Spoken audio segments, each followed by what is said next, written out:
Shalom, salam sejahtera buat saudara sekalian dan juga semua yang mengikuti kebaktian online ini. Tuhan memberkati saudara dari mana saja, baik dari berbagai daerah di Indonesia maupun dari luar negeri. Tuhan memberkati saudara sekalian. Seperti biasa sebelum saya menyampaikan firman Tuhan, saya informasikan kepada kita semua, kalau saudara betul-betul atau sungguh-sungguh rindu mendengar firman, maka silakan keluar dari aplikasi yang lain sehingga hanya berkonsentrasi kepada firman. Juga ada kemungkinan orang-orang tidak percaya masuk dan ikut mengganggu ibadah kita baik di YouTube, di Facebook, ya. Saya harap saudara mengabaikannya dan tidak terpancing untuk berdebat atau bertengkar di sana sehingga akhirnya saudara tidak mengikuti firman. Termasuk juga saya melihat tadi sementara kita nyanyi, ya ada banyak yang masuk dan berkomentar mengucapkan selamat hari Minggu dan lain sebagainya.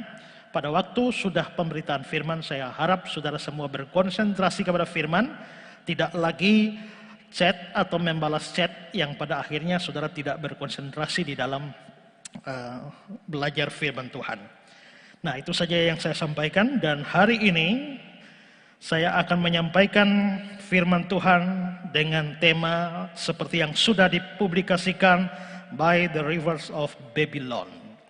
Nah, by the rivers of Babylon, di tepian sungai-sungai Babylon. Apa itu? Nanti saya akan jelaskan.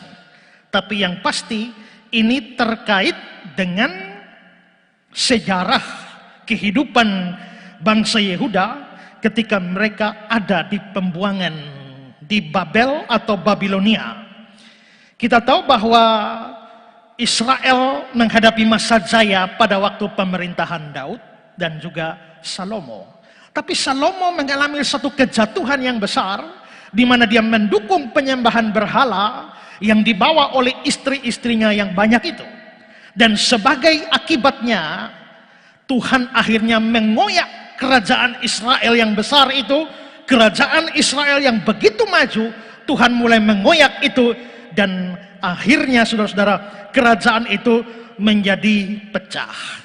Ada yang namanya kerajaan selatan yang disebut sebagai kerajaan Yehuda, itu terdiri dari dua suku, yaitu suku Yehuda dan Benyamin, dan itu pusatnya di Yerusalem, di Bait Allah Yerusalem. Sedangkan sisanya 10 suku itu disebut kerajaan utara, dan mereka tetap mempergunakan nama Israel, dan pusatnya, ibu kotanya ada di Samaria. Tapi saudara, sebelum saya melanjutkan ini, saya perlu menjelaskan kepada saudara bahwa ada perbedaan perhitungan suku-suku Israel pada zaman sebelum Salomo dan sesudahnya, ya. Nah, atau bahkan jauh lebih awal dari itu. Kalau saudara melihat daftar ini adalah daftar nama 12 suku Israel. Ada Ruben, Simeon, Lewi, Yehuda, Isakar, Sebulun, Dan, Naftali, Gad, Asher, Yusuf, dan Benyamin. Ini nama 12 suku Israel. Sesuai nama anak-anak Yakub. Tapi saudara, pada waktu Israel mulai menduduki Kanaan, maka seluruh Kanaan mulai dibagi-bagi. Dibagi-bagi, tanah-tanah Kanaan itu dibagi per suku. Jadi suku Ruben mendapatkan tanah di sini, suku Isakar di sana, suku Sebulun di sana, Naftali, pokoknya seluruhnya dibagi. Tapi saudara, 12 suku Israel ternyata tanah hanya dibagi menjadi 11 bagian. Untuk 11 suku saja. Kenapa? Karena suku Lewi tidak kebagian. Mengapa suku Lewi tidak kebagian? Karena suku Lewi ditetapkan Tuhan untuk menjadi pelayan-pelayan di rumah Tuhan. Mereka harus full di rumah Tuhan, konsentrasi pekerjaan mereka adalah melayani, dan karenanya mereka tidak kebagian tanah. Nah, kalau tidak kebagian tanah, makannya dari mana? Itulah sebabnya 11 suku yang lain diwajibkan Tuhan untuk membayar persembahan persepuluhan yang nantinya dipakai untuk membiayai kehidupan orang-orang Lewi. Yang pasti adalah bahwa orang Lewi tidak kebagian tanah. Lalu akhirnya saudara juga Yusuf, kita ingat, Yusuf itu di Mesir. Yusuf di Mesir dan dia mati di Mesir. Dia adalah salah satu anak dari Yakub, dan karenanya Lewi dikeluarkan dari daftar 12 suku yang berdasarkan pembagian tanah. Lalu Yusuf juga mati di Mesir. Maka dua orang itu sudah hilang, yakni Lewi dan Yusuf. Maka ya akhirnya suku-suku Israel itu dalam hitungan resmi itu tinggal 10. Ya, tinggal 10 karena Lewi sudah hilang, juga Yusuf sudah mati di tanah Mesir. Terus bagaimana untuk mencapai kembali suku 12 ini? Nah, untuk mencapai suku 12 ini, maka dari Yusuf kan sudah mati. Dia punya 2 anak, maka 2 anak dimasukkan dalam daftar ini, maka dimasukkanlah Efraim dan Manasye. Karena Efraim dan Manasye ini masuk, maka lengkap lagi 12. Maka awalnya 12 suku Israel itu ada Lewi, ada Yusuf. Tapi belakangan, hitungan belakangan, 2 itu sudah hilang, diganti 2 anak dari Yusuf, maka Efraim dan Manasye. Sehingga waktu belakangan, kalau kita menyebut 12 suku, maka hitungannya atau cara hitungnya itu menjadi baru. Nah, tadi saya sudah beritahu bahwa setelah Salomo mati, kerajaan Israel pecah bagi 2, menjadi kerajaan selatan dan kerajaan utara. Maka hancurlah Israel Raya. Sudah dibagi 2. Nah, setelah dibagi 2, maka otomatis 12 suku ini itu terpecah di dalam 2 kerajaan ini. Maka saudara-saudara, yang masuk ke dalam kerajaan selatan itu adalah, atau kerajaan Yehuda adalah Yehuda dan Benyamin masuk ke situ. Sedangkan sisanya 10 suku yang lain itu masuk ke kerajaan Israel. Maka ini jadi 2 kerajaan. Karena itu setelah itu maka kita akan mendapati yang disebut Israel bukan lagi seluruh suku. Yang disebut Israel hanya 10 suku ini. Ibu kotanya Samaria dan tanpa bait Allah. Sedangkan 2 suku yang lain itu adalah kerajaan selatan, pusat di Yerusalem, dan dengan pusat penyembahannya adalah bait Allah. Nah, maka 2 kerajaan ini terus berjalan, tapi sayang saudara, dua-duanya jatuh pada penyembahan berhala. Karena dua-duanya jatuh pada penyembahan berhala, maka Tuhan menghajar 2 suku ini, 2 kerajaan ini. Maka kerajaan Israel, 10 suku ini, Tuhan hajar mereka dengan memakai kekuatan adik kuasa pada waktu itu, yaitu kerajaan Asyur atau Assyria. Maka kerajaan Asyur menghabisi kerajaan Israel. Menghabisi kerajaan Israel sehingga akhirnya mereka semua dibawa ke pembuangan. Bukan hanya ke pembuangan, tapi cara kerja Asyur itu persis dengan cara kerja Babel. Ketika mereka menaklukkan satu kerajaan, ambil contoh kerajaan A, ditaklukkan oleh Asyur. Asyur ini sudah menaklukkan banyak kerajaan, A, B, C, D. Maka begitu dia taklukkan A, sebagian warga A dibuang ke B, buang ke C, buang ke D, lalu buang ke Asyur. Begitu dia taklukkan F, maka sebagian warga F dibuang ke A, dibuang ke B, C, D, E, lalu sebagian dibuang ke Asyur. Maka itulah yang dilakukan kepada kerajaan Israel pada waktu Asyur menghabisi Israel. Maka 10 suku ini sebagian dibawa ke Asyur, sebagian dibuang ke bangsa-bangsa yang lain, sebagian kecil ditinggalkan di wilayah Israel. Maka habislah 10 suku ini.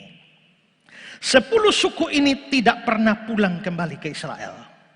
Ya, karena mereka sudah habis, maka mereka hilang di dalam sejarah. Sehingga kita tidak tahu lagi di mana suku Ruben, di mana suku Sibulon, di mana Dan, di mana Naftali, semua sudah hilang. Mereka sudah kawin campur dengan bangsa-bangsa lain, sehingga jejaknya itu tidak lagi diketahui di dalam sejarah. Gara-gara hilang jejaknya ini, muncul banyak spekulasi di mana 10 suku Israel yang hilang. Maka beberapa tahun lalu muncul satu berita, Batak Toba keturunan Israel yang hilang.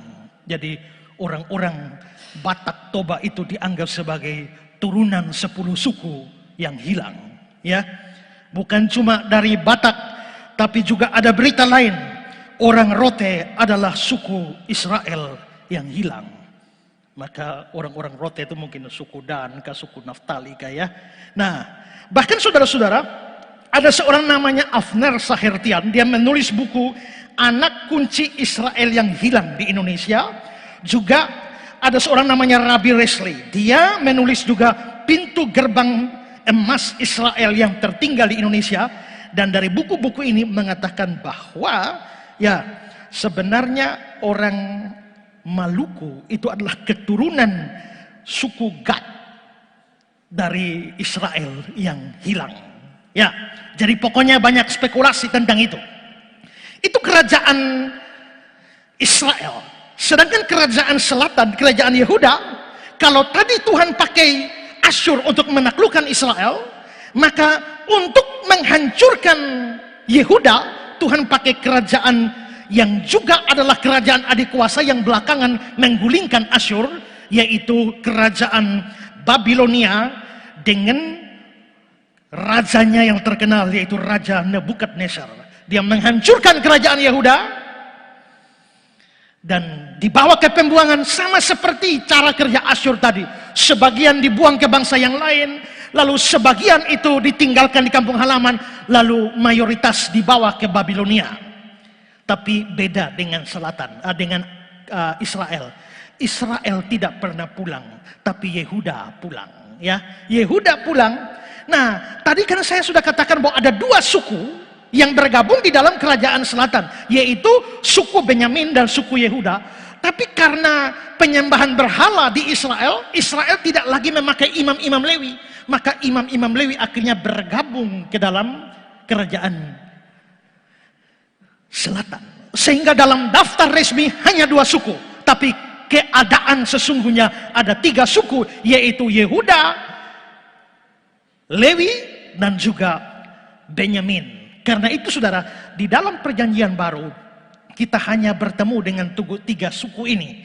Misalnya Ibrani pasal 7 ayat 14 dikatakan bahwa Tuhan kita berasal dari suku Yehuda. Lalu Roma 11 ayat 1, karena aku sendiri pun orang Israel dari keturunan Abraham dari suku Benyamin. Filipi 3 ayat 5, disunat pada hari ke-8 dari bangsa Israel dari suku Benyamin. 3 suku ini. Suku Dan tidak lagi disebut, Gad, Asher tidak lagi disebut. Memang ada 1 kali disebut suku yang lain, itu Lukas 2 ayat 36. Lagi pula di situ ada Hana, seorang nabi perempuan anak Fenuel dari suku Asher.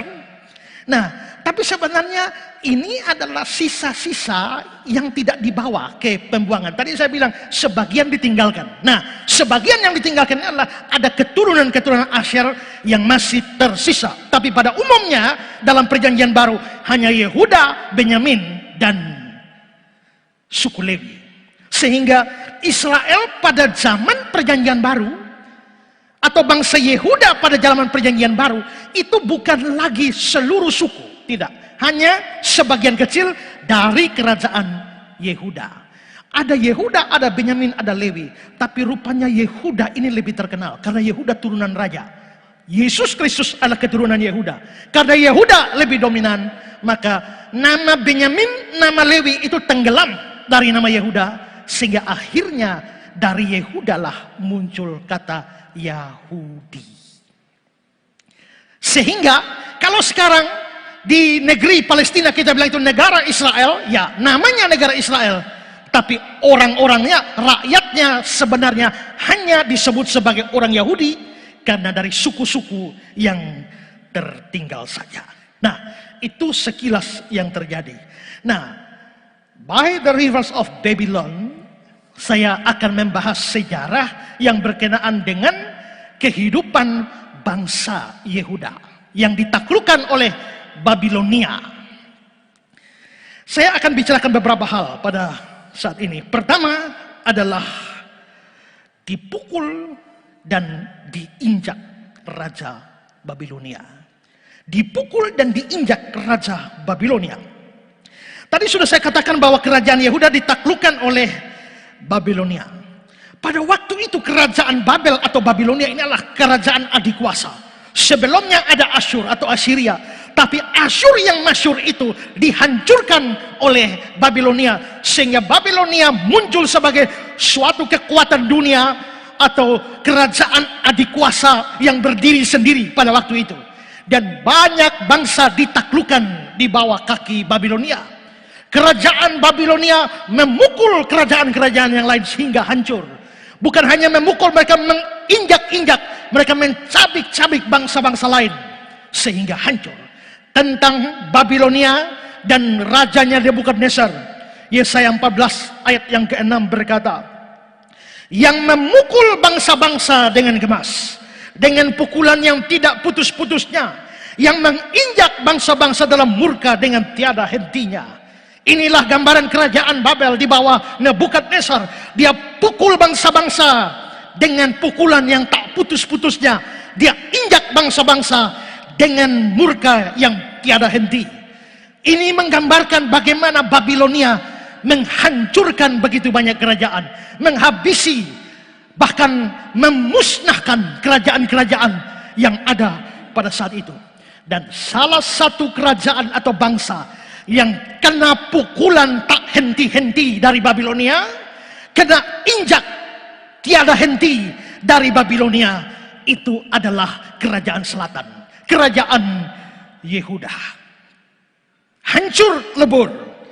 Nah, bagaimana kisah kehancurannya, itu yang saya mau ceritakan pada kesempatan ini. Nah, saudara-saudara, Babilonia sedang berusaha untuk mengembangkan wilayahnya. Babilonia pada waktu itu adalah meliputi wilayah Iran, Irak saat ini. Di sekitar wilayah Mesopotamia. Maka mereka menginjak bangsa-bangsa, mencabik bangsa-bangsa, dan seluruh bangsa diwajibkan membayar upeti atau pajak kepada Babel. Semua bangsa yang ditaklukkan wajib. Tapi saudara, rupanya bangsa Yehuda, kerajaan selatan, tidak mau bayar upeti, tidak mau bayar pajak, dan akhirnya ini membuat Raja Babilonia Nebukadnezar menjadi murka, dan Nebukadnezar sendiri akhirnya memimpin penyerangan untuk mengalahkan bangsa Yehuda. Dan sejak hari itu kerajaan Yehuda menjadi bulan-bulanan Raja Babilonia ini menjadi kerajaan yang dicabik-cabik, diinjak-injak, dipukul-pukul oleh Babilonia tanpa henti-hentinya, dan seluruh hari-hari ketentraman menjadi hilang di kalangan orang-orang Yehuda. Sejarah mencatat bahwa Nebukadnezar, Raja Babilonia, itu menyerang bangsa Yehuda sampai 3 kali. Saya akan menceritakan bagaimana penyerangan, 3 penyerangan ini. Mari kita mulai dari penyerangan pertama.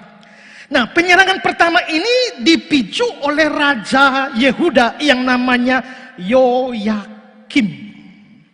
Nah, Raja Yoyakim ini, dia tidak mau takluk di bawah Babilonia, sehingga dia mulai mengarahkan perhatiannya atau kesetiaannya kepada kerajaan Mesir. Gara-gara ini maka Nebukadnezar menjadi sangat marah. Nebukadnezar memimpin penyerangan, dan akhirnya Raja Yoyakim sendiri itu ditangkap dan kemungkinan dibuang ke Babilonia. Perhatikan 2 Tawarik 36 ayat 6. Nebukadnezar, Raja Babel, maju melawan dia, Yoyakim, membelenggunya dengan rantai tembaga untuk membawanya ke Babel. Maka Raja Yehuda diikat, dibelenggu, bawa ke Babel. Pada saat itu Nebukadnezar juga menawan sejumlah bangsa Yehuda dan membawa mereka semua ke pembuangan di Babel. Tidak diketahui berapa jumlah tawanan yang dibawa ke Babilonia, tapi di antara rombongan yang dibawa dalam penyerangan pertama ini ada Daniel ikut ke sana, terbawa. Lalu 3 orang temannya Daniel, yaitu Hananya, Misael, Asaria, yang dikenal dengan Sadrak, Mesak, Abednego, setelah diubah namanya, mereka dibawa ke Babilonia. Pada saat itu juga beberapa perkakas bait Allah Salomo itu diambil Nebukadnezar dan bawa ke Babilonia. Perhatikan Daniel 1 ayat yang kedua. Tuhan menyerahkan Yoyakim, Raja Yehuda, dan sebagian dari perkakas-perkakas di rumah Allah ke dalam tangannya. Semua itu dibawanya ke tanah Sinear, ke dalam rumah dewanya. Perkakas-perkakas itu dibawanya ke dalam perbendaharaan dewanya. Jadi perkakas bait Allah di Yerusalem itu dibawa oleh Nebukadnezar, taruh di kuil dewanya. Bangsa Babilonia adalah bangsa politis yang punya banyak dewa, tapi dewa paling terkenal, dan karena itu kemungkinan perkakas bait Allah diambil dari bait Allah Yerusalem, dibawa ke kuil dewa yang terkenal, yaitu namanya dewa Bel. Yeremia 51 ayat 44, aku akan menghukum dewa Bel di Babel. Dewa Bel inilah dewanya orang Babel. Maka dari Bel inilah diubah namanya menjadi Beltasar. Itu nama dewa. Nah, perkakas bait Allah dibawa ke kuil dewa, kemungkinan besar adalah kuil dewa Bel. Ini adalah dewa Bel, dewa sesembahan utama di Babilonia, dan ini adalah reruntuhan kuilnya. Nah, besar kemungkinan bait Allahnya, perkakas bait Allah itu dimasukkan di sini. Dan itu yang terjadi pada penyerangan pertama. Lalu sekarang penyerangan yang kedua. Penyerangan yang kedua terjadi pada masa pemerintahan Yoyakin. Kalau yang pertama tadi Yoyakim. Yoyakin ini anaknya Yoyakim. Dia juga mau memberontak pada Babel, dan karenanya dia berusaha mengadakan perlawanan dengan berkomplot dengan bangsa-bangsa lain seperti Mesir. Akhirnya saudara-saudara, begitu tahu bahwa Yoyakin ini mau memberontak, Nebukadnezar turun tangan lagi. Dia menyiapkan penyerangan kepada Yerusalem. Begitu dia mau menyerang, sebelum serang, Yoyakin sudah ketakutan. Karena Yoyakin sudah ketakutan, maka dia langsung angkat bendera putih menyerah kepada Nebukadnezar. Tapi Nebukadnezar sudah terlanjur marah. Karena Nebukadnezar terlanjur marah, dia bertekad membasmi seluruh potensi pemberontakan bangsa Yehuda. Maka Yoyakin beserta seluruh jajaran pemerintahannya, seluruh kabinetnya, panglimanya, pahlawan-pahlawannya, semua orang-orang dikumpulkan semua.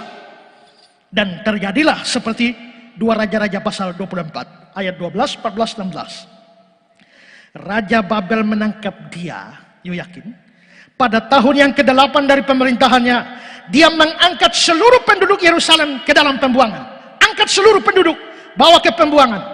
Semua panglima, semua pahlawan yang gagah perkasa, 10.000 orang tawanan, 10.000 bawa ke Babilonia. Juga semua tukang dan pandai besi, tidak ada yang ditinggalkan kecuali orang-orang lemah dari rakyat negeri. Ayat 15. Dia mengangkut Yoyakin ke dalam pembuangan ke Babel.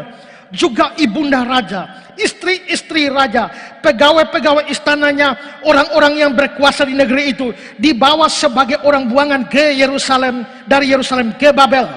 Ayat 16, semua orang yang gagah perkasa, 7.000 orang. Tadi sudah 10.000, sekarang 7.000, sudah 17.000 banyaknya. Para tukang dan para pandai besi 1.000 orang banyaknya. Berarti sekarang tambah 1.000 lagi, 18.000 orang. Sekalian pahlawan yang sanggup berperang dibawa oleh Raja Babel sebagai orang buangan ke Babel. Maka pada penyerangan yang kedua, penduduk Yerusalem yang diangkut ke Babilonia itu kira-kira 18.000 orang. Termasuk yang ikut terbawa. Kalau pada penyerangan pertama ikut terbawa yaitu Daniel, Sadrak, Mesak, Abednego. Pada penyerangan yang kedua ini ikut terbawa Nabi Yeskiel. Maka Nabi Yeskiel dibawa ke sana, banyak yang pergi, 18.000. Tapi coba lihat keterangan Yeremia 52 ayat 28. Inilah jumlah rakyat yang diangkut ke dalam pembuangan oleh Nebukadnezar dalam tahun ke-7, 3.023 orang Yehuda. Loh, tadi 18.000, sekarang 3.000. Kelihatannya banyak yang dibunuh di jalan. Habis, tinggal sisa 3.000-an di sana. Kalau pada penyerangan pertama Nebukadnezar ambil sebagian perkakas bait Allah, bawa ke kuil Dewa Bel di Babel, maka pada penyerangan kedua Raja Nebukadnezar menjarah emas dari bait Allah dibawa ke Babilonia. Ingat, bait Allah Salomo dibuat sangat mewah dengan emas-emas dari Ofir, dengan seluruh emas yang dipunya dibikin sehingga bait Allah Salomo begitu megah. Nah, sekarang Nebukadnezar ambil emas-emasnya dibawa ke Babilonia. 2 Raja-Raja 24 ayat 13. Dia mengeluarkan dari sana segala barang perbendaharaan rumah Tuhan dan barang-barang perbendaharaan istana raja. Juga dikeratnya emas dari segala perkakas emas yang dibuat oleh Salomo, Raja Israel, di bait Tuhan seperti yang telah difirmankan Tuhan. Diambil semua emas-emasnya, dibawa ke Babilonia. Belakangan semua perkakas-perkakas itu di Babel itulah yang digunakan oleh anak Nebukadnezar untuk pesta, yakni Raja Beltasar.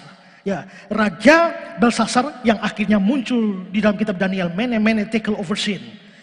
Nah, maka banyak rakyat Yehuda sudah pergi ke Babel, termasuk emas-emas bait Allah sudah dibawa. Bait Allahnya masih berdiri, tapi perkakas-perkakasnya sudah habis, emas-emasnya sudah dikerat. Maka kemegahan bait Allah menjadi hilang. Sekarang penyerangan yang ketiga. Nah, penyerangan yang ketiga terjadi ketika bangsa Yehuda dipimpin oleh Raja Sedekia. Raja Sedekia ini diam-diam kerja sama dengan Mesir untuk melawan Babel. Persis seperti Yoyakim dan Yoyakin. Diam-diam kerjasama untuk memberontak. Waktu itu Nabi Yeremia sudah nasihat sama Sedekia, jangan cari gara-gara. Seperti Yoyakin kerja sama Mesir, habis di bawah Babilonia. Seperti Yoyakin juga habis karena kerja sama dengan Mesir. Sedekia, jangan cari gara-gara. Ini nasihat Yeremia. Tapi rupanya nasihat Nabi Yeremia tidak dipedulikan oleh Sedekia. Akhirnya kerjasama Sedekia dengan Mesir itu didengar lagi oleh Nebukadnezar di Babel. Maka Nebukadnezar kali ini bertekad, basmi Yehuda sampai rata dengan tanah, habisi semua sampai tidak ada lagi orang, tidak mengenal lagi ada bangsa Yehuda. Maka dengan pasukan besar dari Babilonia, Nebukadnezar turun dan dia mengepung Yerusalem selama 18 bulan. Kepung 18 bulan. Dan akhirnya dia dalam satu penyerangan, dia menaklukkan seluruh Yerusalem, bahkan seluruh bangsa Yehuda. Raja Sedekia dan seluruh keluarganya ditangkap, anak-anaknya, pembesar-pembesar, anak-anak pembesar, semua disembelih di depan mata mereka sendiri, lalu diikat di rantai dan dibawa ke Babilonia. 2 Raja-Raja 25 ayat 7. Orang menyembelih anak-anak Sedekia di depan matanya, kemudian dibutakannya lah. Terjemahan Indonesia sehari-hari bilang dicukillah mata, kedua belah mata Sedekia menurut terjemahan lama. Lalu dibelenggu dengan rantai tembaga, dibawa ke Babel. Anak-anak disembelih, dua mata dicungkil lalu ikat bawa ke Babilonia. Yeremia 39 ayat 6. Raja Babel menyuruh menyembelih anak-anak Sedekia di depan matanya di Ribla. Juga semua pembesar Yehuda disembelih oleh Raja Babel. Ini betul-betul killer. Disembelih. Rakyat yang masih tersisa semua diangkut ke pembuangan di Babilonia. Yang ditinggalkan di tanah Yehuda Cuma beberapa orang yang bodoh, yang miskin, atau yang dalam bahasa orang Kupang disebut baingau, itu kasih tinggal.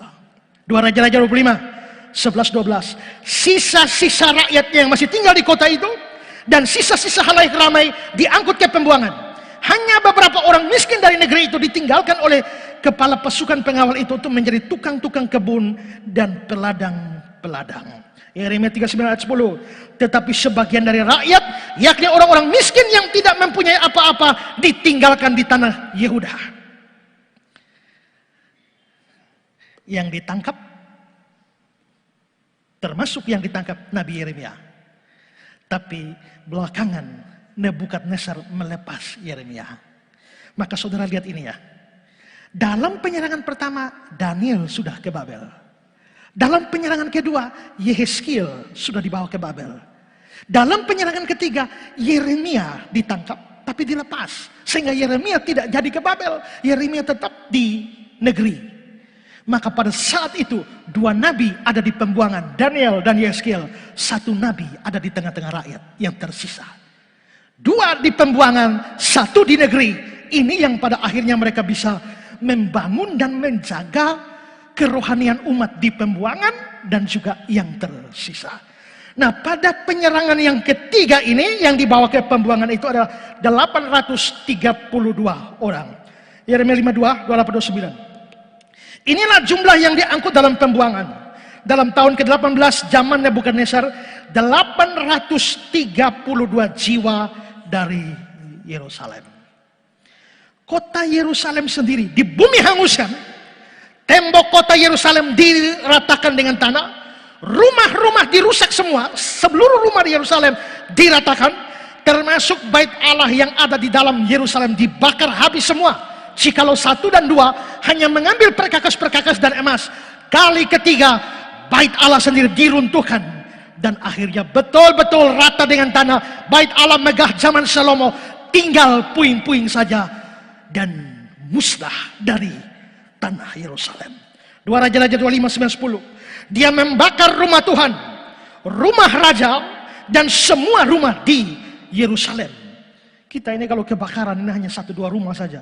Tapi bayangkan, saudara bayangkan 1 kota Kupang terbakar semua. Atau 1 kota Jakarta terbakar semua, ibu kotanya.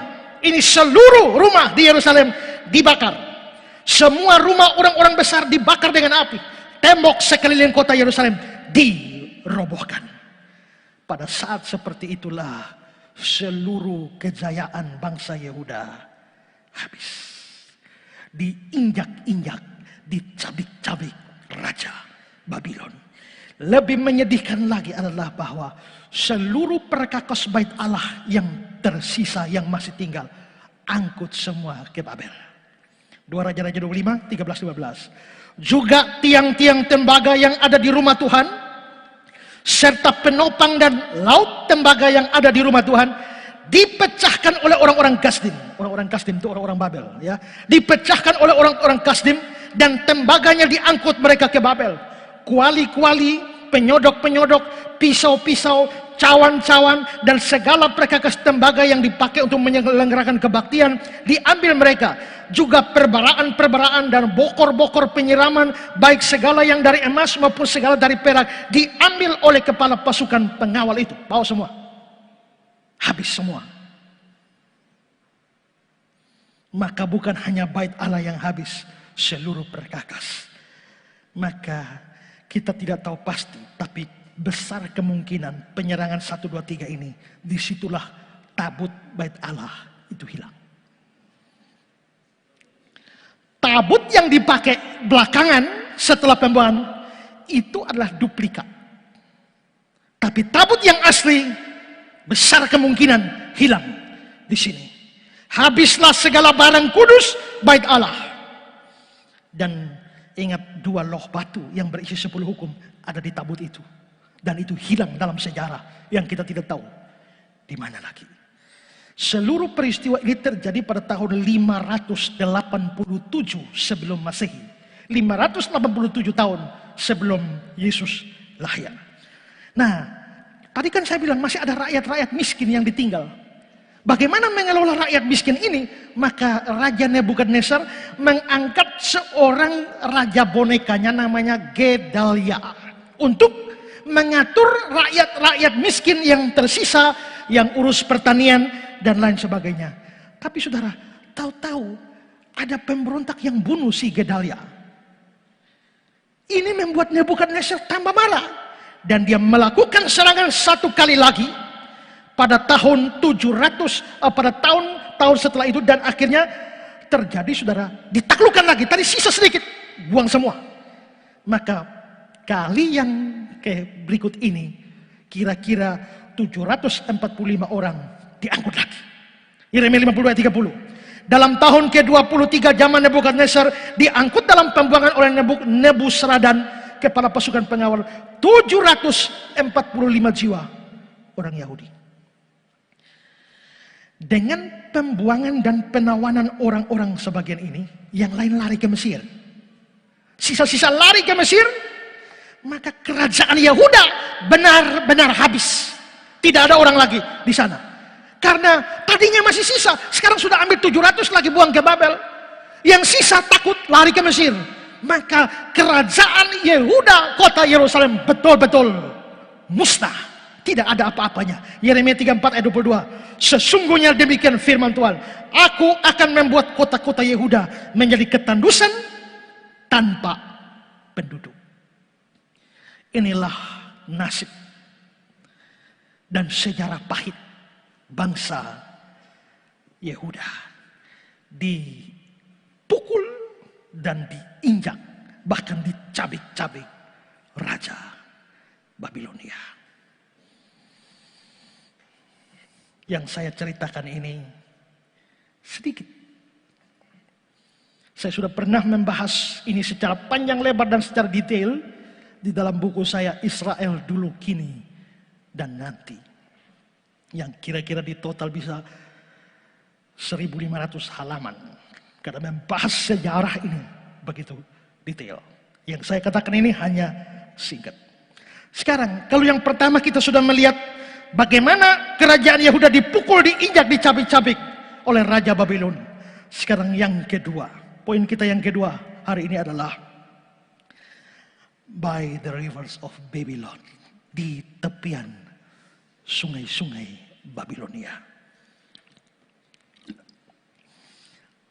Dari penjelasan saya tadi, penyerangan pertama, kedua, ketiga, bahkan Paskah yang ketiga zaman Gedalia, kita bisa lihat bahwa ada begitu banyak orang Yehuda dibuang, dibawa ke Babilonia. Dan bagaimana nasib mereka di Babilonia? Sebenarnya di Babilonia nasib mereka tidak terlalu buruk.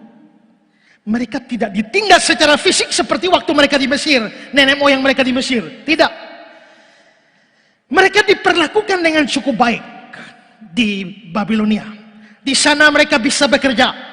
Mereka juga bisa berdagang serta mencari nafkah. Biarpun mereka dipungut pajak yang besar, tapi pokoknya mereka bisa kerja, bisa cari nafkah. Bahkan saudara-saudara, beberapa di antara mereka itu bisa duduk dalam pemerintahan.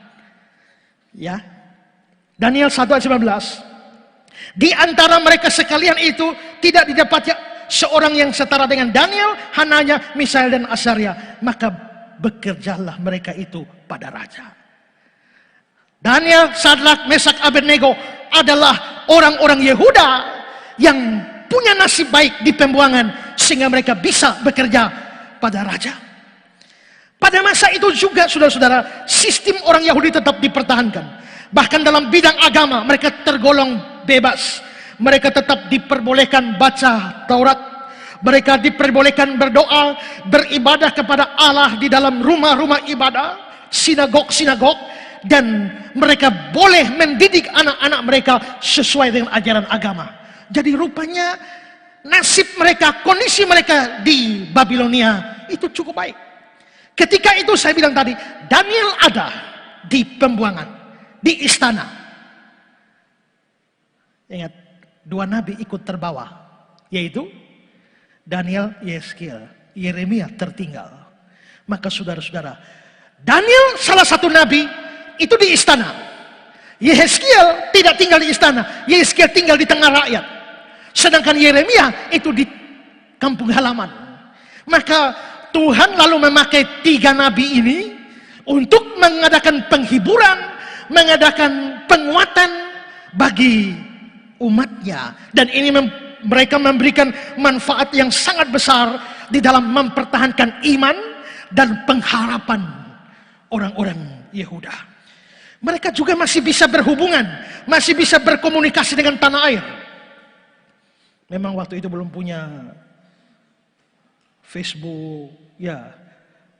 Lalu difoto puing-puing, di tak satu-satu, tak Daniel, Sadrak, Mesak, Abednego, tidak. Tapi mereka bikin surat dan menerima kabar dari tanah air.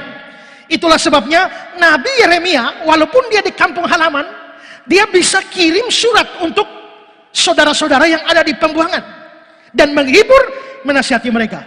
Kita lihat bagaimana surat dari kampung halaman menghibur yang di pembuangan. Yeremia 29 ayat 1. Beginilah bunyi surat yang dikirim Nabi Yeremia dari Yerusalem kepada tua-tua di antara orang-orang buangan, kepada imam-imam, kepada nabi-nabi, kepada seluruh rakyat yang telah diangkut dalam pembuangan oleh Nebukadnezar dari Yerusalem ke Babel. Ayat 5 sampai 7.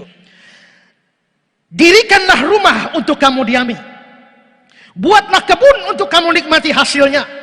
Ambillah istri untuk memperanakan anak-anak laki-laki dan perempuan. Ambillah istri bagi anakmu laki-laki. Dan carikanlah suami bagi anakmu perempuan. Supaya mereka melahirkan anak laki-laki dan perempuan. Agar di sana kamu bertambah banyak dan jangan berkurang. Usahakanlah kesejahteraan kota kemana kamu aku buang. Dan berdoalah untuk kota itu kepada Tuhan. Sebab kesejahteraannya adalah kesejahteraanmu. Ini surat Nabi Yeremia dari kampung halaman untuk yang ada di pembuangan. Jadi boleh dikatakan bahwa mereka sama sekali tidak merasakan penderitaan secara fisik atau mendapatkan tekanan secara politis. Tidak. Lalu di mana letak penderitaan mereka?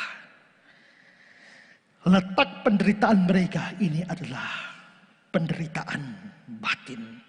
Mereka tidak menderita fisik, tidak mendapatkan tekanan politis, tapi batin mereka sangat hancur. Hati mereka sangat pilu karena mengingat kampung halaman, karena mengingat bait Allah, karena mengingat Yerusalem yang sekian lama tahun menjadi kebanggaan mereka, sekian lama tahun menjadi pusat di mana mereka menghadap Yahweh. Sekarang tinggal puing-puing, sekarang sudah musnah seluruhnya, dan itu membuat hati mereka sangat hancur dan sangat pilu.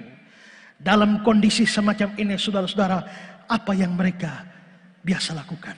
Saudara, negeri Babilonia itu adalah negeri yang terkenal dengan atau sebagai negeri 1000 sungai. Ada banyak sungai di Babylon, dan sungai-sungai mereka yang terkenal, ada begitu banyak sungai, tapi sungai yang terkenal ada sungai Tigris, ada sungai Efrat, ada sungai Kebar, ada sungai Ulai, ada sungai Ahawa. Itu adalah sungai-sungai yang besar, dan masih banyak sungai yang lain. Dan saudara-saudara, ketika bangsa Yehuda mengingat kembali Yerusalem, ingat kembali bait Allah, ingat kembali kampung halaman yang sudah musnah, kesedihan hati mereka, kehancuran hati mereka dituangkan melalui air mata yang terus mengalir dari mata mereka, dan mereka biasa duduk bersama dan menangisi Yerusalem mereka. Mereka menangisinya di tepian-tepian sungai Babylon. Mazmur 137 ayat 1. Di tepi sungai-sungai Babel, di sanalah kita duduk sambil menangis. Dalam versi King James dibilang, by the rivers of Babylon there we sat down. Di tepian sungai-sungai Babylon, di sanalah kami duduk dan menangis. Di tepian sungai-sungai Babylon, mereka meratap mengingat kampung halaman. Tepian sungai-sungai Babylon seolah-olah menjadi bait Allah bagi mereka, di mana mereka bisa berseru kepada Allah Israel. dan mengharapkan pertolongan dan firman-Nya. Di dalam kitab Yehezkiel pasal 1 ayat yang ketiga dikatakan, datanglah firman Tuhan kepada Imam Yehezkiel anak Buzi di negeri orang Kasdim di tepi sungai Kebar. Berarti Yehezkiel pun ada di pembuangan dan dia turut menangis di tepian sungai-sungai Babylon. Dan di tepian sungai Babylon, sungai Kebar itulah Tuhan berfirman kepada Yehezkiel. Lalu dalam Daniel 8 ayat 2 Daniel mengatakan, aku melihat dalam penglihatan itu, dan sementara aku melihat, aku berada di Puri Susan yang ada di wilayah Elam, dan aku melihat dalam penglihatan itu bahwa aku sedang di tepi sungai Ulai. Daniel pun mendapatkan penglihatan di tepi sungai Ulai, seperti Yehezkiel mendapatkan firman di tepi sungai Kebar. Lalu Esra pasal 8 ayat 21. Kemudian di sana, di tepi sungai Ahawa itu, aku memaklumkan puasa supaya kami merendahkan diri di hadapan Allah kami dan memohon kepadanya jalan yang aman bagi kami, bagi anak-anak kami dan segala harta benda kami. Sebelum Esra pulang membawa rombongan dari Babel ke tanah Yehuda, dikatakan di tepi sungai Ahawa dia berdoa dan berpuasa. Berarti kita bisa lihat bahwa Yehezkiel di tepi sungai Kebar, Daniel di tepi sungai Ulai, Esra di tepi sungai Ahawa, dan Israel seperti kata bangsa Yehuda, seperti kata Mazmur 137 tadi, di tepi sungai-sungai Babel, di sanalah kami duduk dan menangis. By the river of Babylon. Di tepian sungai-sungai Babylon itu mereka mencurahkan isi hati mereka yang sangat syarat dengan kesedihan dan kepedihan. Lalu apa sebenarnya penderitaan batin dan kesedihan mereka yang mereka curahkan di tepian sungai-sungai Babylon? Pertama, mereka menderita karena kenangan akan Sion. Sekalipun mereka tidak ditindas secara fisik di Babel, tapi bagaimanapun hati mereka tidak tentram karena mereka jauh dari tanah air mereka. Mereka jauh dari kota Allah mereka. Terlebih karena mereka tahu bahwa Yerusalem dan Bait Allah sudah hancur. Apalagi pada zaman seperti itu. Kalau zaman sekarang hanya dari Israel ke Iran, Irak, tidak berapa jauh. Naik pesawat berapa jam sampai. Zaman itu seolah-olah jauh sekali. Pada tahun 95, saya berangkat dari Kupang hanya pergi kuliah di Malang. Rasanya begitu menyedihkan. Karena jauh sekali. Telepon belum ada, Facebook belum ada, semua medsos belum ada. Komunikasi masih pakai surat. Dan rasanya itu pergi terlalu jauh. Kalau sekarang, hari-hari berangkat sini sana juga. Pagi di sini, siang di sana. Mudah. Tapi sikon pada masa itu jauh lebih sukar. Maka bayangkan pada masa kuno seperti itu, ketika mereka dibawa ke Babilonia sambil memikirkan negeri mereka. Segala macam kemegahan, keindahan, kemuliaan Sion dan Yerusalem sudah sirna. Saudara-saudara, bagi seorang Yehuda atau Israel sejati, ada prinsip begini. Mazmur 84. Betapa disenanginya tempat kediaman-Mu ya Tuhan semesta alam. Jiwaku hancur karena merindukan pelataran-pelataran Tuhan. Rindu pelataran Tuhan sampai jiwa hancur. Hatiku dan dagingku bersorak-sorak kepada Allah yang hidup.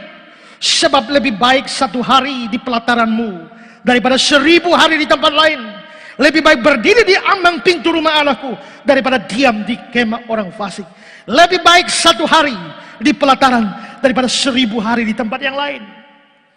Dan saudara-saudara, mereka ada di Babel selama 70 tahun. Paling cepat. Dan itu waktu yang sangat lama. Maka pada waktu yang lama itulah kerinduan akan tanah air. Itu menyiksa batin mereka. Menyiksa hati mereka. Mereka merindukan Yerusalem dan Bait Allah. Tapi sekarang semua tidak ada lagi. Kekayaan dan kemewahan hilang karena pukulan Babilonia. Dan seluruh kemewahan, kejayaan Babilonia tidak pernah bisa membuat mereka melupakan Sion dan Yerusalem. Tak usah jauh-jauh omong bangsa Yehuda, kita sendiri orang Indonesia, kalau kita akhirnya sudah tinggal di negeri yang jauh, malam-malam nonton film dan seluruh acara di TV sampai selesai, acara TV sampai selesai, dan di akhir acara TV itu diputar, tanah air ku tidak kulupakan, kan terkenang selama hidupku, biarpun saya pergi jauh, tidak akan hilang dari kalbu, tanahku yang ku cintai, engkau ku hargai. Oh, air mata mau jatuh. Itu kita yang hanya tinggal di luar. Tapi bagaimana dengan Yehuda yang bukan hanya tinggal di Babylon, tapi sadar bahwa Yerusalem hancur, sadar Sion sudah musnah, sadar bait Allah sudah rata dengan tanah. Itu kenyataan yang sangat menyakitkan hati dan menguras air mata mereka yang mengalir di tepian sungai-sungai Babylon, seolah air mata mereka mengalir lebih deras daripada sungai-sungai Babilonia. Karena itulah di tepian sungai-sungai Babylon mereka duduk dan meratap. Mazmur 137 ayat 1. Di tepi sungai-sungai Babel, di sanalah kita duduk sambil menangis apabila kita mengingat Sion. Ayat 5 dan 6. Jika aku melupakan engkau, hai Yerusalem, biarlah menjadi kering tangan kananku, biarlah lidahku melekat pada langit-langitku.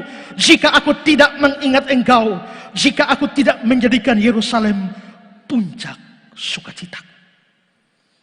Saudara-saudara,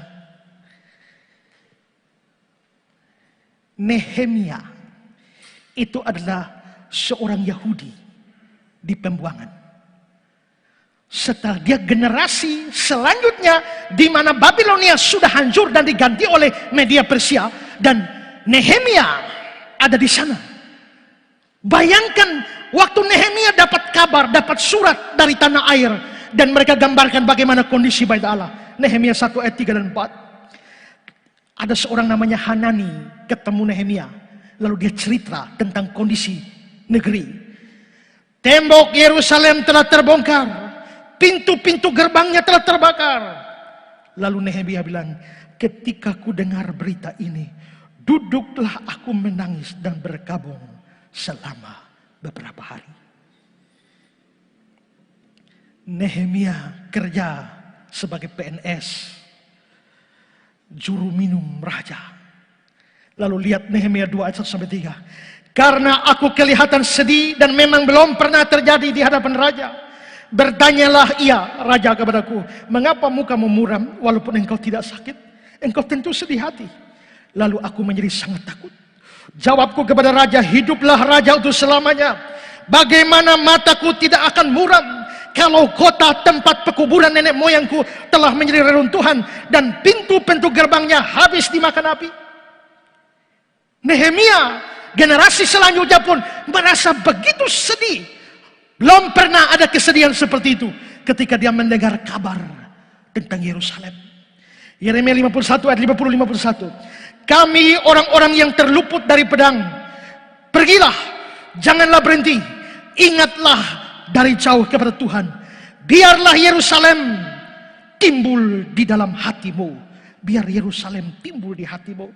Kami malu sebab kami telah mendengar tentang aib noda meliputi muka kami, sebab orang-orang asing telah memasuki tempat kudus di rumah Tuhan.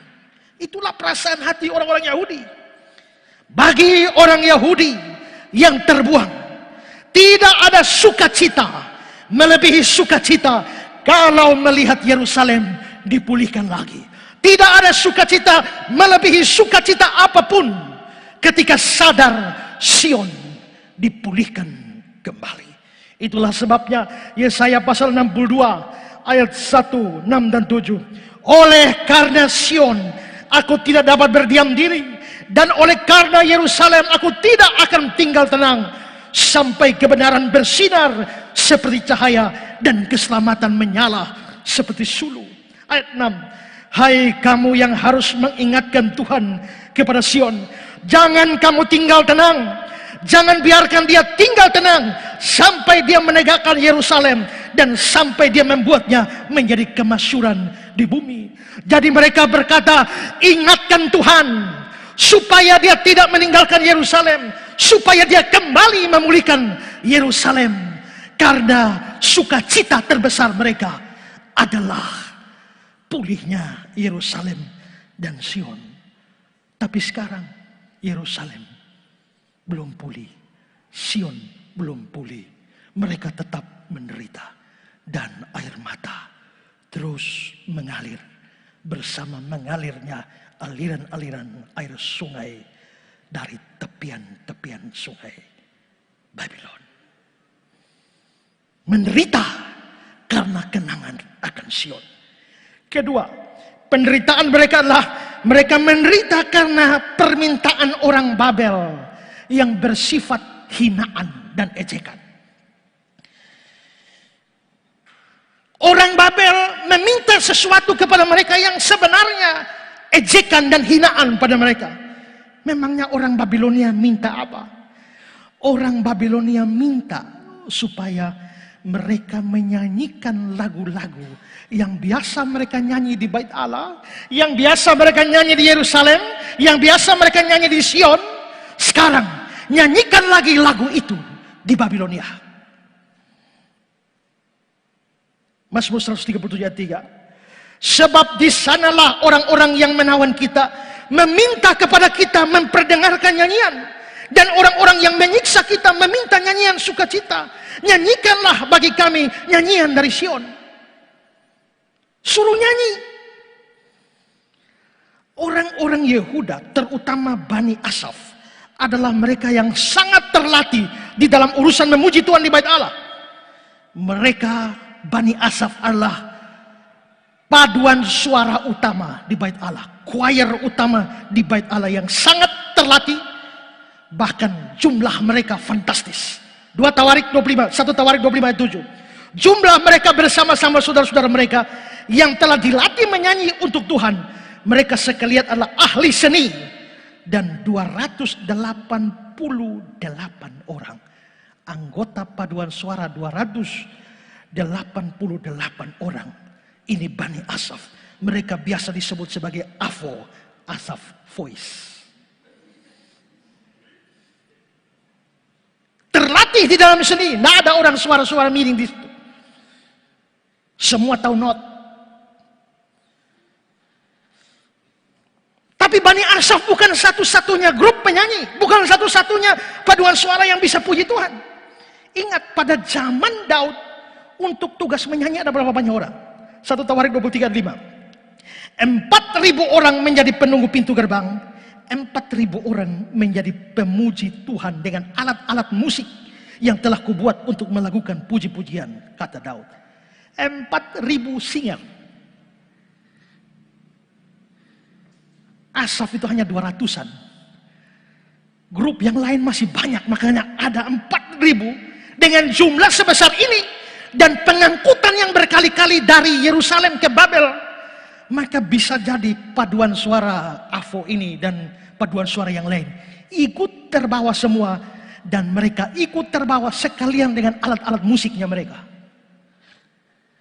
Nah, orang Babel kelihatannya tahu hal ini, dan karenanya mereka minta untuk choir dari Yehuda ini menyanyikan kembali lagu-lagu di Sion, sekarang nyanyi di Babel.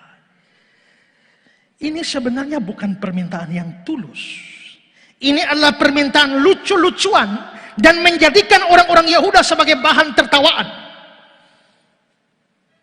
Kenapa? Saya berikan satu kutipan yang saya ambil dari internet dari seorang namanya Jarod Hadianto.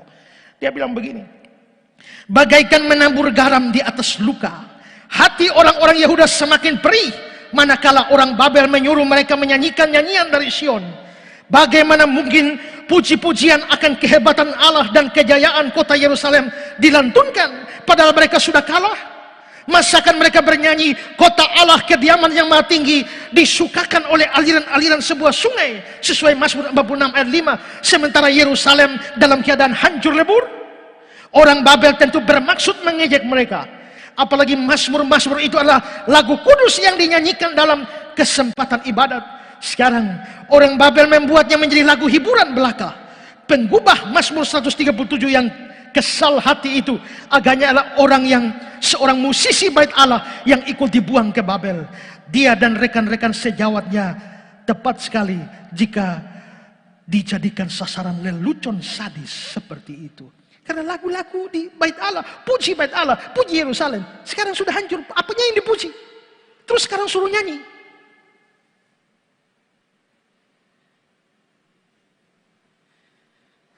Satu kutipan lagi. Bangsa Babel meminta mereka memperdengarkan nyanyian dari Sion untuk menghibur Raja Babel. Orkestra pemazmur dari bait Allah memang menjadi salah satu daya tarik dan hal yang mengagumkan orang Babel yang pernah melihat dan mendengarnya. Dan bagi yang hanya mendengar informasi, mereka penasaran. Dan kini mereka ingin menikmati musik di tempat mereka sendiri di Babel. Dan nyanyian yang diminta adalah lagu bukan sembarang. Itu lagu sakral mereka, khusus dipersembahkan bagi Tuhan. Raja Babel ingin dipuji seperti Tuhan mereka. Dan Babel yang telah merasa menang meminta lagu karena mempunyai pikiran bahwa Allah Israel sudah takluk. Sehingga permintaan ini dapat dianggap hanya berupa cemoohan oleh bangsa Babel bagi bangsa Israel atau bangsa Yehuda. Jadi ini bukan permintaan yang tulus. Ini permintaan untuk mengolok-olok dan menghina orang-orang Yehuda. Itulah sebabnya permintaan orang-orang Babel ditolak oleh orang-orang Yehuda. Mereka tidak mau menyanyikan lagu untuk Tuhan di negeri Babel dan untuk orang Babel. Tadi saya bilang bahkan mereka dari negeri mereka pergi ke Babel. Mereka banyak anggota paduan suara ikut di sana. Dan musik-musik mereka, yaitu kecapi-kecapi yang dibuat oleh Daud, itu dibawa. Dan pada saat mereka disuruh nyanyi, mereka tidak mau nyanyi. Bahkan mereka parkir musik-musik mereka. Mazmur 137 ayat 2 dan 3. Pada pohon-pohon gandarusa, di tempat itu kita menggantungkan kecapi kita. Bagaimana kita menyanyikan nyanyian Tuhan di negeri asing?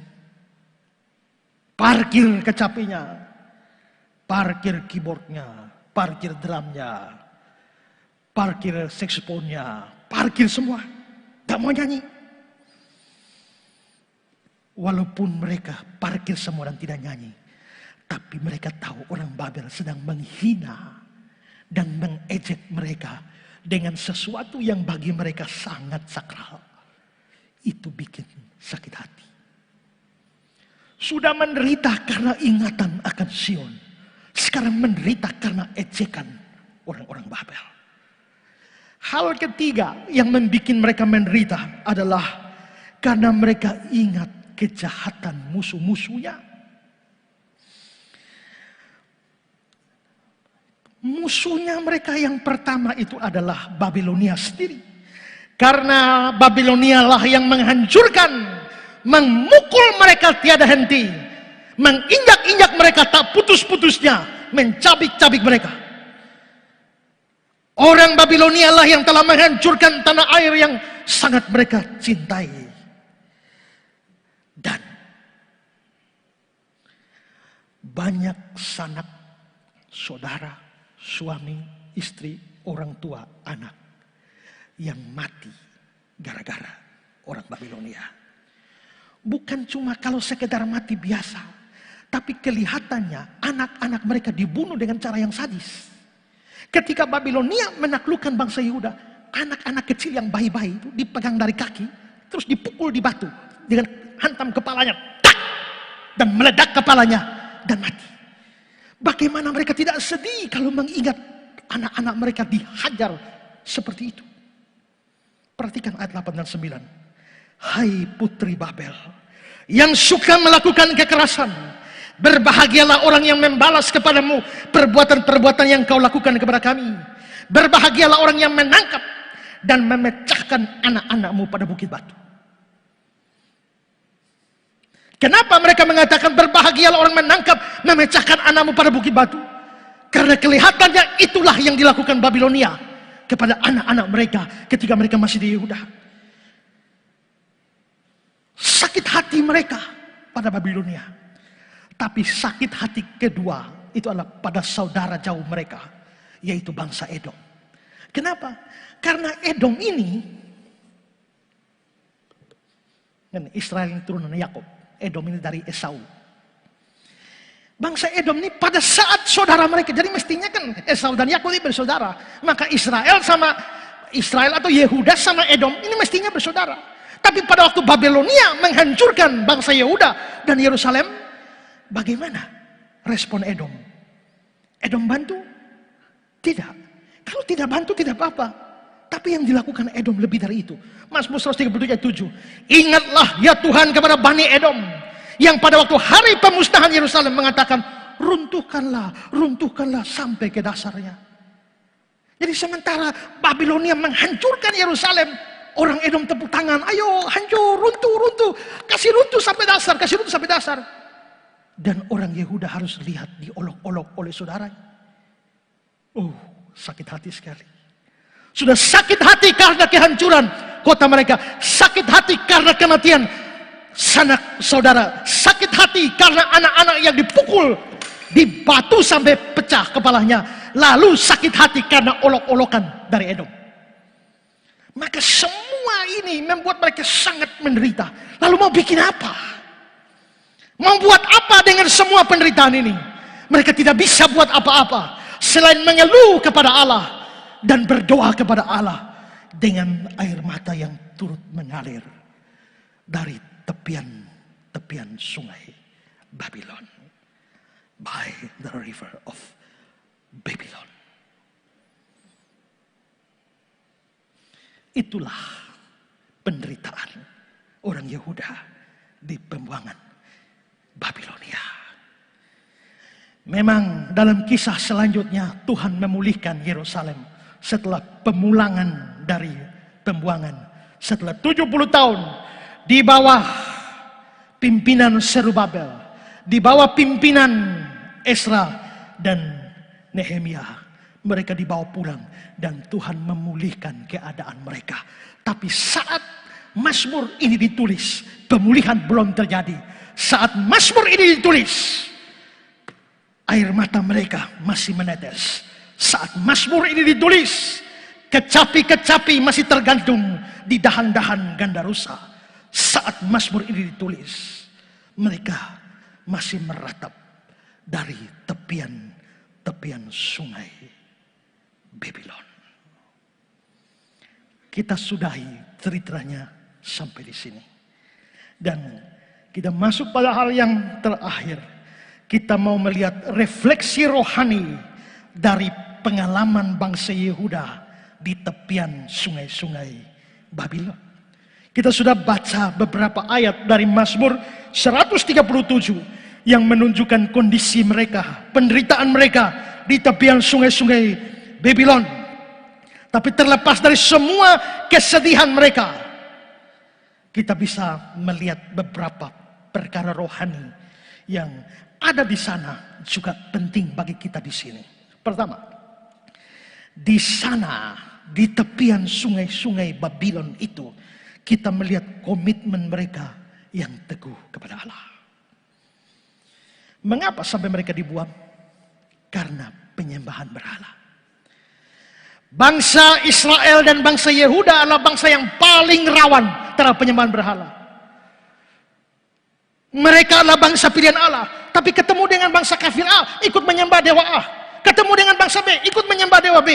Terus bangsa C, Israel sangat rawan dengan penyembahan berhala.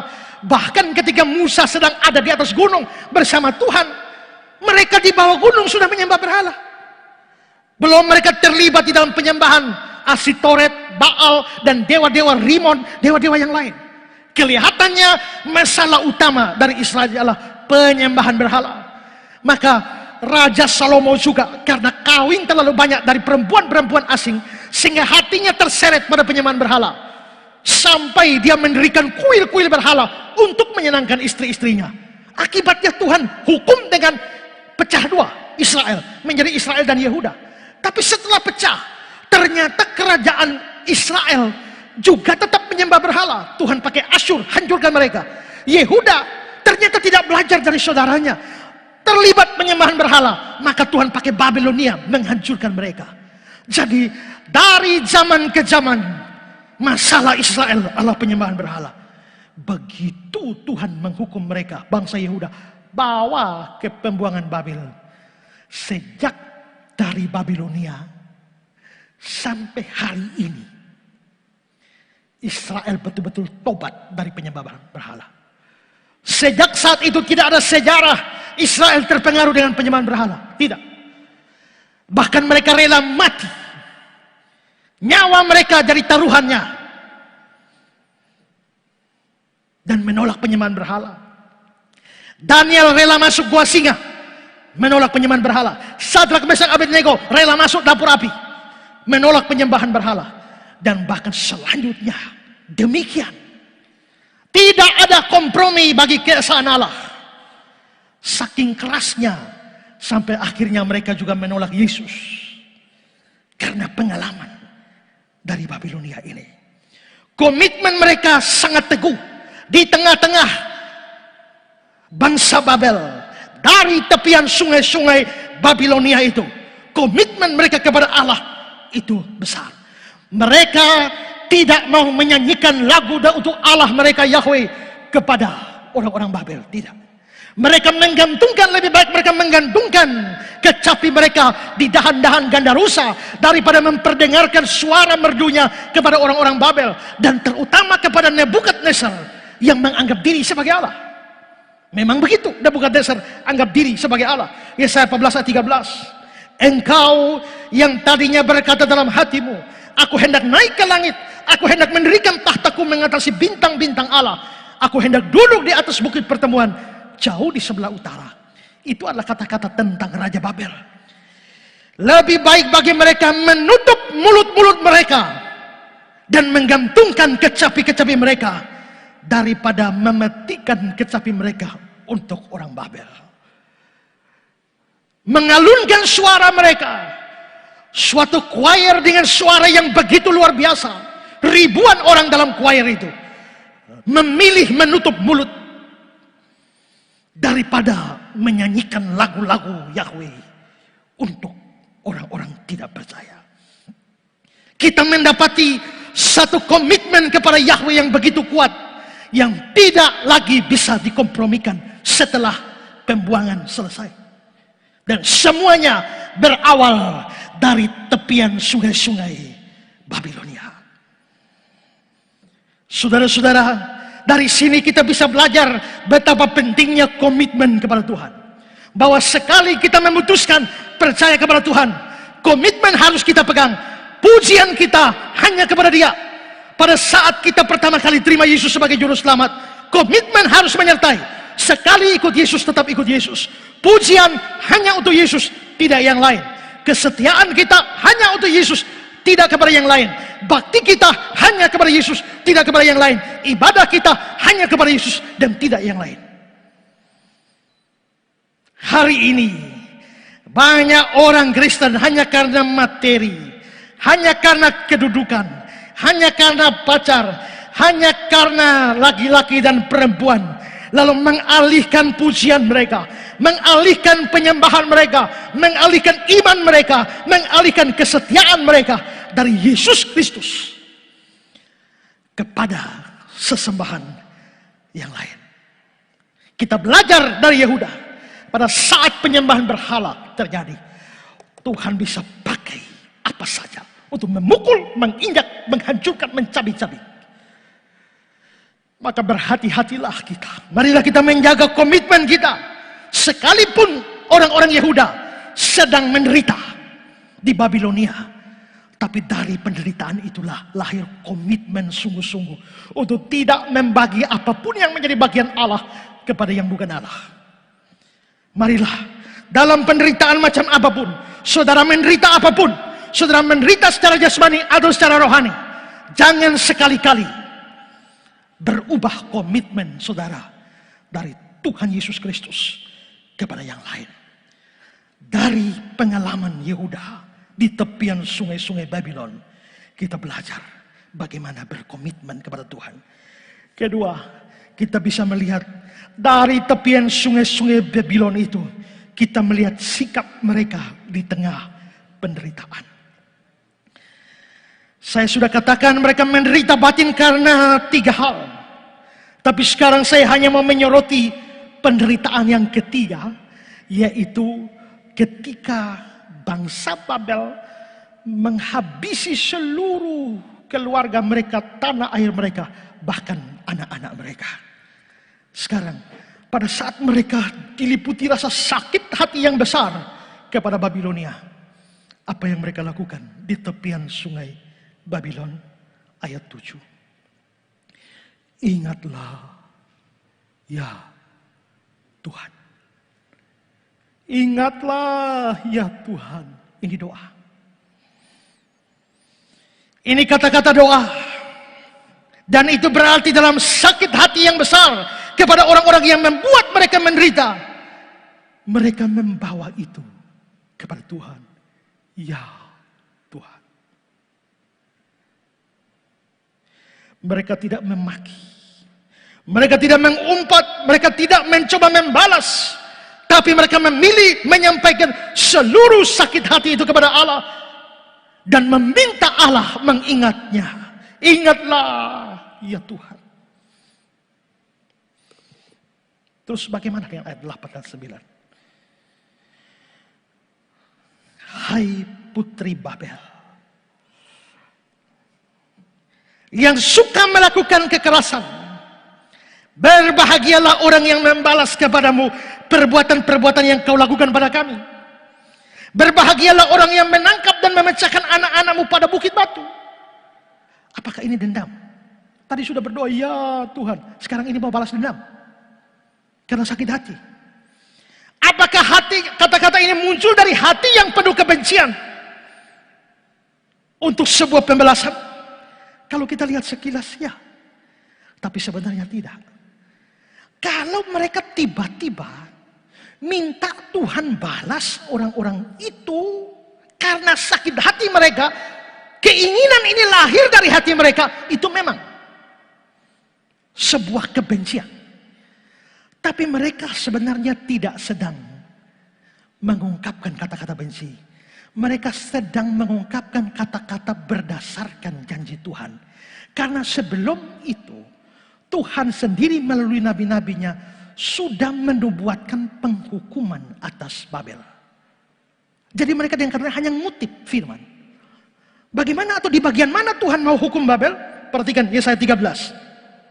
Ayat 1, 9, 11, 19. Ucapan ilahi terhadap Babel. Ini nubuat firman. Yang dinyatakan kepada Yesaya bin Amos. Ayat 9. Sungguh hari Tuhan datang dengan kebengisan, dengan gemas, dan dengan murka yang menyala-nyala. Berarti Tuhan akan murka kepada Babel. Untuk membuat bumi menjadi sunyi sepi. Untuk memunahkan daripadanya orang-orang berdosa. 11. Kepada dunia akan kubalaskan kejahatannya. Dan kepada orang-orang fasik, kesalahan mereka, kesombongan orang-orang pemberani, kuhentikan. Dan kecongkakan orang-orang gagah, kupatahkan. Ayat 19. Dan Babel yang permai di antara kerajaan-kerajaan, perhiasan orang Kasdim yang megah, akan sama seperti Sodom dan Gomora pada waktu Allah menunggang balikannya. Ada janji Tuhan untuk membalas Babel. Ada firman Tuhan untuk mematahkan Babilonia yang sombong, yang menginjak-injak umat Allah. Itu dari Nabi Yesaya. Lalu sekarang ada firman dari Nabi Yeremia pasal 50 ayat 1. Firman yang disampaikan Tuhan dengan perantaraan Nabi Yeremia mengenai Babel, mengenai negeri orang-orang Kasdim. Ayat 3. Maka satu bangsa maju menyerangnya dari utara, membuat negerinya menjadi tempat tandus. Persis Babel bikin Yerusalem tandus, Yehuda tandus. Tuhan akan bikin Babel tandus. Tidak ada lagi yang diam di dalamnya. Persis seperti mereka bikin Yerusalem, tidak ada yang diam. Tuhan akan bikin Babilonia juga, tidak ada yang diam di dalamnya. Baik manusia maupun binatang, semua lari lenyap. Ini akan dibalaskan kepada Babilonia. 9. Sebab sesungguhnya aku menggerakkan dan membangkitkan terhadap Babel sekumpulan bangsa-bangsa besar dari utara. Mereka akan mengatur barisan untuk melawannya, dan dari sana kota itu akan direbut. Nanti di bawah pimpinan Media Persia dengan seluruh sekutu-sekutunya. Media Persia itu dua bangsa yang bersatu. Pertama bangsa Persia, kedua bangsa Medi, yang bergabung menjadi Media Persia dengan seluruh sekutunya. Merekalah yang akan menghancurkan Babilonia. Ayat 10. Negeri orang-orang Kasdim akan menjadi rampasan, seperti mereka merampas Yerusalem dengan bait Allah, mereka sendiri akan dirampas. Semua orang yang merampasnya akan puas hatinya, sama seperti kalian puas waktu merampas Yerusalem. Demikian firman Tuhan. Karena murka Tuhan, negeri itu tidak akan didiami lagi. Persis Yehuda tidak didiami, akan terjadi pada Babilonia. Sama sekali akan menjadi tempat tandus. Setiap orang yang melewati Babel akan merasa ngeri dan akan bersuit karena pukulan-pukulan yang dideritanya. Tadi Babel yang pukul bangsa-bangsa, tiada putus-putusnya. Sekarang Babel sendiri yang akan dipukul sampai babak belur. Ayat 46. Bumi akan goncang karena kabar Babel sudah direbut. Ratap mereka akan terdengar di antara bangsa-bangsa, seperti ratap Yehuda yang terdengar sampai bangsa-bangsa, seperti air mata Yehuda yang mengalir di sepanjang sungai-sungai Babylon. Demikian Babel akan mengalami hal yang sama. Pembalasan Tuhan sewa sekalian alam. Tadinya mereka memegang bayi-bayi Yehuda, memukulnya dan menghancurkan kepala pada batu-batu. Hal yang sama akan Tuhan balas pada mereka. Yesaya 13 ayat 16. Bayi-bayi mereka akan diremukan di depan mata mereka. Rumah-rumah mereka akan dirampok. Istri-istri mereka akan ditiduri. Tuhan sudah mengumumkan pembalasan. Dan dengan hati yang sedih, ingatlah ya Tuhan. Dan mereka lalu mengutip kata-kata itu.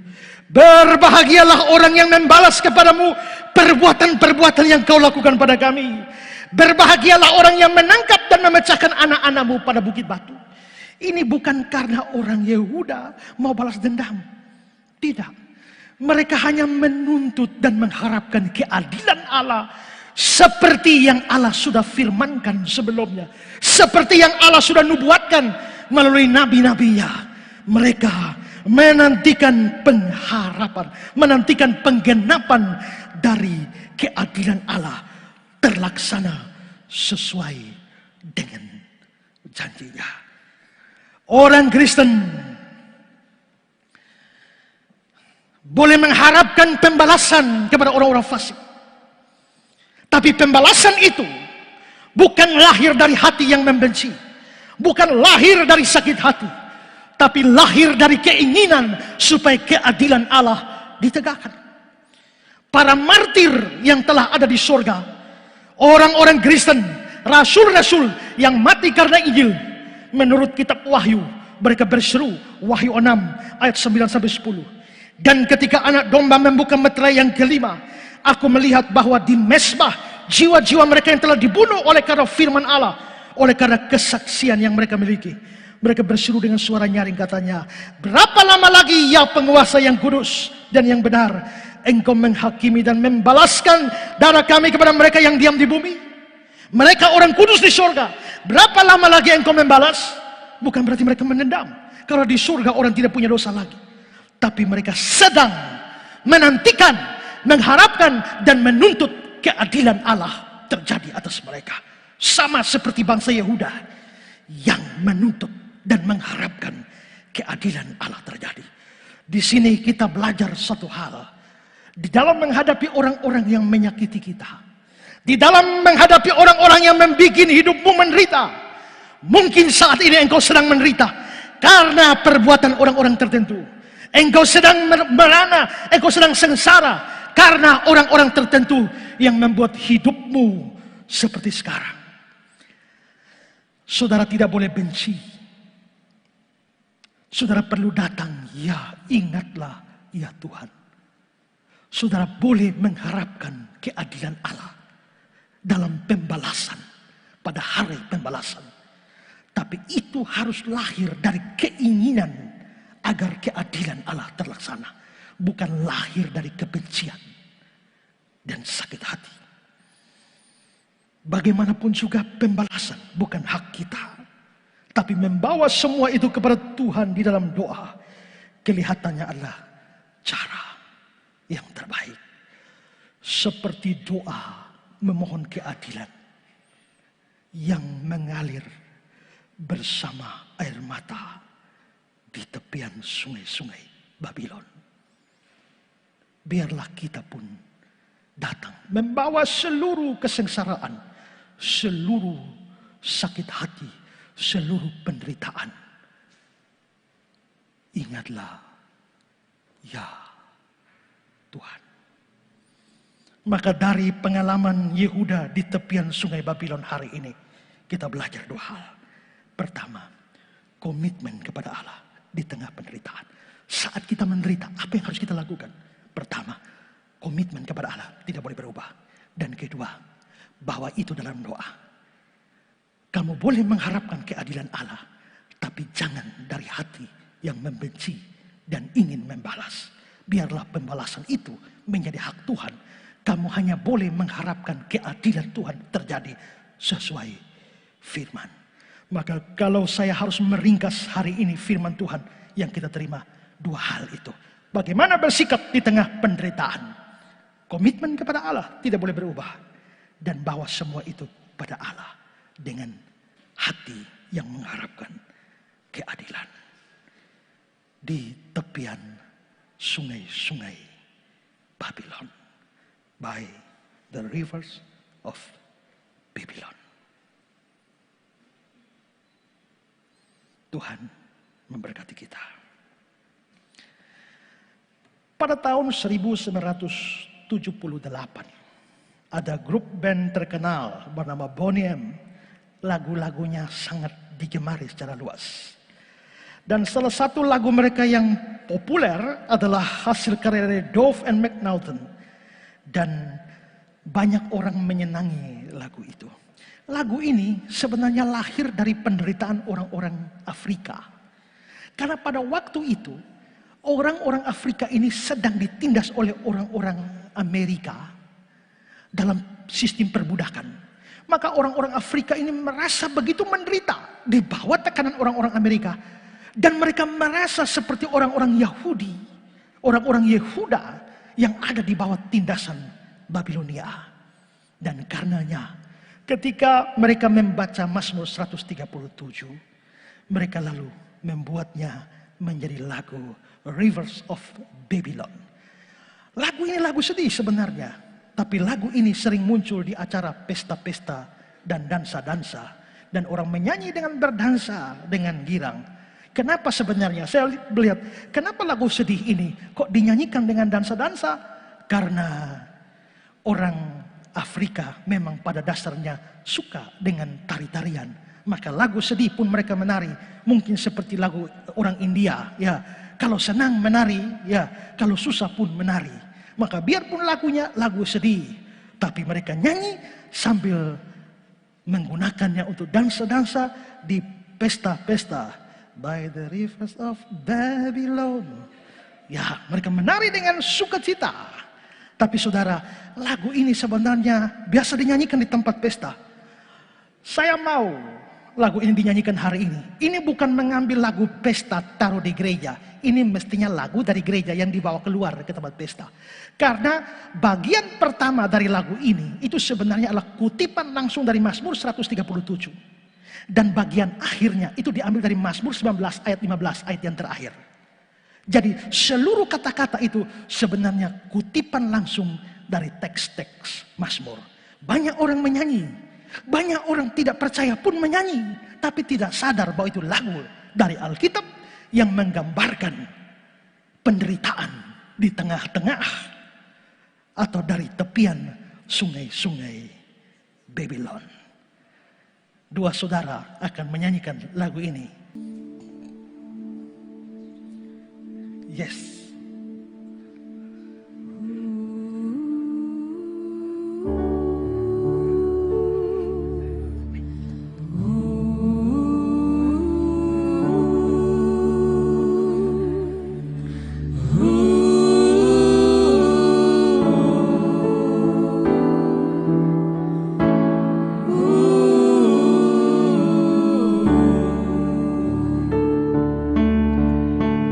Ah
lagu yang sangat indah, dan biarlah lagu ini mengingatkan kita pada pengalaman orang-orang Yehuda di tepian sungai-sungai Babylon, by the rivers of Babylon.